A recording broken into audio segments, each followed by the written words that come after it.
Well,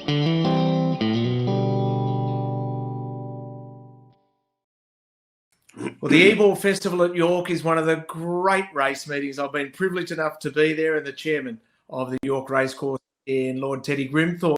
Our very special guest, Lord Teddy, wonderful to see you. And great to see you, and looking good. I'm feeling good. I'm in lockdown. You've moved out of lockdown to a degree in Newmarket. Things are looking up for you. It's been weird, obviously, for a lot of people, but in Newmarket especially, where the horses have got to get trained. Everyone has taken the precautions seriously, and of course the studs, very, very important that they've kept functioning, because lockdown was in March, which is our covering season is February to July, and so it was vital that was kept going, and so everyone had to be incredibly careful. Yeah, no doubting that. So how's the planning for the Ebor Festival at York? Well, we've gone through many scenarios, as well as you can imagine. Sadly, it's going to be behind closed doors. Owners are allowed to come. We're allowed to have 4 owners per horse, and so they will have a designated area where they can be. It is not the same. I mean, I've been to quite a few meetings, and it's without the big crowds.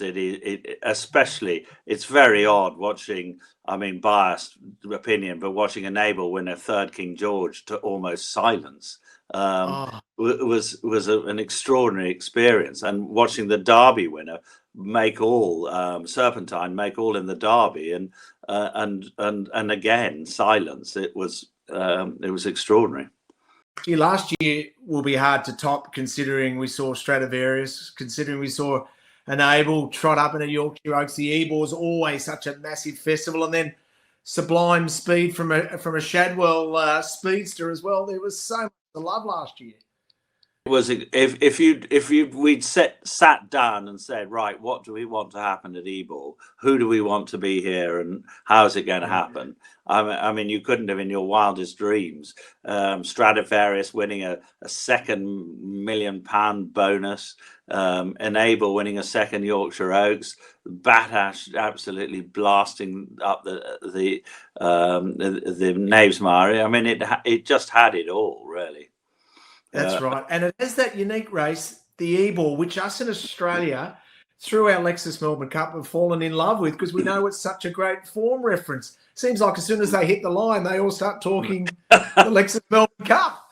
They do. And why wouldn't they? But certainly we sort of came to the sort of £1 million Ebor really encouraged and in utter admiration of the Lexus Melbourne Cup. I mean, it is an extraordinary event, and we felt we had the sort of Group 1s like the Juddmonte and the Nunthorpe and the Darley Yorkshire Oaks, and the Ebor was really the local man's chance at a bit of glory. And of course, the Melbourne Cup is steeped in a huge amount of history, and the Ebor, and so the meetup is a good one, really, in every way. And of course, most importantly, the timing.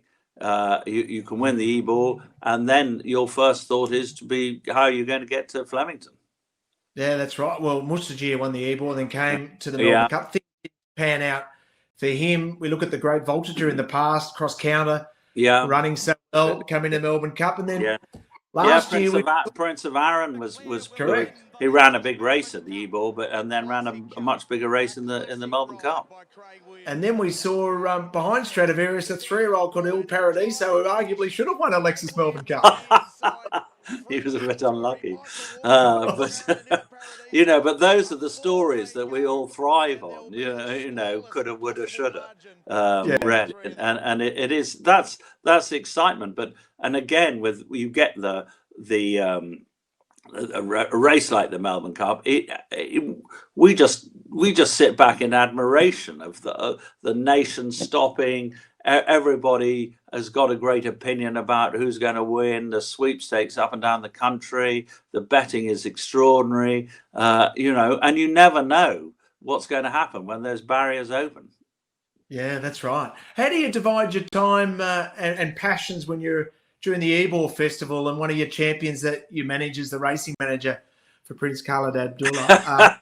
How do you say, well, here's an Ebor, but hey, I'm just concentrating on being the chairman, but at the same time, I'm barracking for this star? It works pretty well. You know, Prince Khalid was very kind and allowed me to become involved in York, and of course, it's one of his favourite race courses, and he's sponsored the Juddmonte for nearly 30 years now. Yeah. And so he gets it as far as that goes, and it's very important to me that he knows that. You know, when his horses are running and when I'm working for Juddmonte, that I am concentrating 100% on that. Equally so with York, it works because I'm going to be there anyway, and so it can be divided very equitably and sensibly as well. So, but it's a privilege. Both jobs are a huge privilege. Well, I tell you what, you've got a wonderful eye for a horse. Can you tell me when you first realised that Frankel was something awfully, awfully special? He was a very, very interesting one because he was a nice foal, a very nice foal, and he was a foal share. So we had a choosing in December, January of his foal year, and Yeah. if you said the greatest champion of all time is in this bunch, it might have clouded your judgment a little bit. But Yeah. was he nice? Yes, he was nice, and Prince Khalid picked him. We all the managers, Philip Mitchell, Rory Mann, and myself we were pretty much as one as well, and so he got picked. But I think when I saw him in July of his yearling year, your heart began to get. You went, hoo hoo hoo hoo. This is, and then when we put a saddle on him, your heart really did miss a beat. Then I mean, he was a powerful, athletic. He wanted to do it. He really wanted. And of course, he never took a backward step. So every time you went on and did a bit more. And of course, he went to Henry's in January, and he started appearing on the gallops in sort of late April, May, June. He was working, and he looked pretty astonishing then. So, but until they do it on a racecourse, you never truly. Because there are so many. There's the mental aspect as much of anything that the horse has to conquer to do it, and to go. And the way Henry guided him through his career was extraordinary. I've got goosebumps just thinking about him. He's the most complete horse I've seen race in the flesh. He was sublime. What was the moment for you? The performance of all of his performances that stood out? Yeah, it's hard to say. It's hard to single. I mean, I think there were each was a big part of the story. I think really when he won. I mean, his 4-year-old career was really pretty extraordinary, and I think when he won the Queen Anne by 11 lengths, and there were a lot of Aussies over who'd come to see Black Caviar, and they you know and I saw them in the car park afterwards, and they were absolutely dumbstruck. They said, we came to see Black Caviar, but we're now falling in love with Frankel. I was one of them.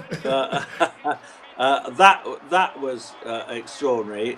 For me, the 22nd of August 2012 at coming to the Juddmonte was the most extraordinary day of my racing life anyway. The anticipation, the huge crowd that came. People normally, if we have really big crowds at York, they come in buses, but people the car parks, every car park was just overflowing because people from up and down the country said, we've got to come and see this horse. And when you've seen, when the adoration that the likes of Winx and Black Caviar have, they are magnets which you cannot put a price on. And the way Tom Queally brought him round into the straight and just gave him a little nudge and away he went. I mean, the crowd went berserk. Really, it was just a fantastic day. He's the horse of a lifetime, and how bloody dare you get another one so quickly? Not as good as him. Oh, gee, she's fantastic and able. How is your girl? She's in great form. She's in great form. She is extraordinary because she has that. She has, like all great racehorses, she has a tremendous will. You know, she wants to know why she's not being fed first, why she's not going out first, why she's not cantering first, why is everyone else going to the races and I'm not, you know, or whatever. She has that fantastic attitude, which of course you need in a great racehorse. But she's come out of Ascot really well. And she's going to head for the September Stakes on the 5th of September as a platform to hopefully go on and take on the Arc for a historic third time if we can. Yeah. One thing when you're most nervous when you're an owner or a racing manager or a trainer is the fact that you can't talk to the jockey during the race to tell you how you feel. But what about when Frankie just looked around the other day and just peered around, and you must have been then thinking, "You're guilty."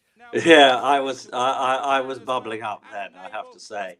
I mean, when you see that in any race, I mean, you dream of that sort of thing. Just a gentle, long look round, not a panicky look, just a sort of, "What are you doing?" look.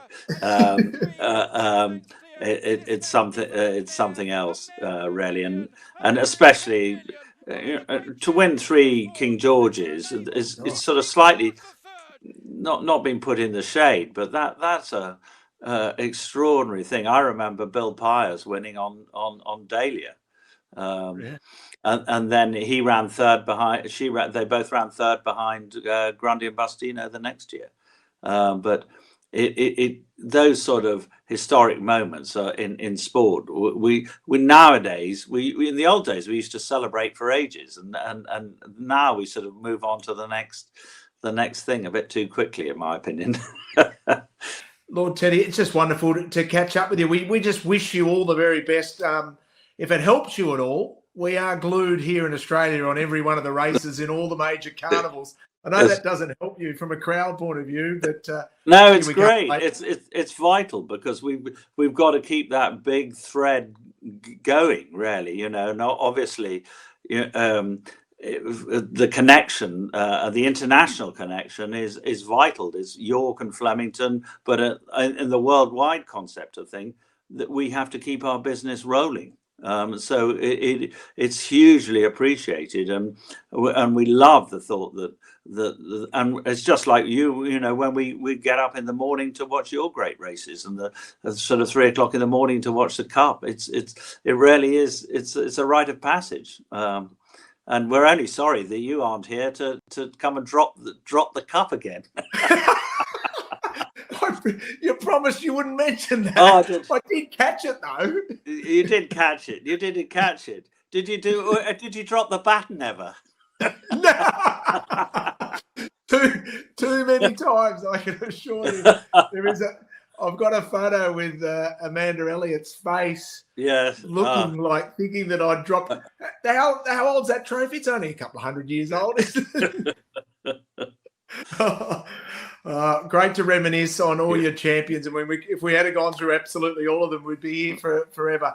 We just wish you all the very best for the festival, and we can't wait to see you in person real soon. Me too, and my best to everyone in Oz.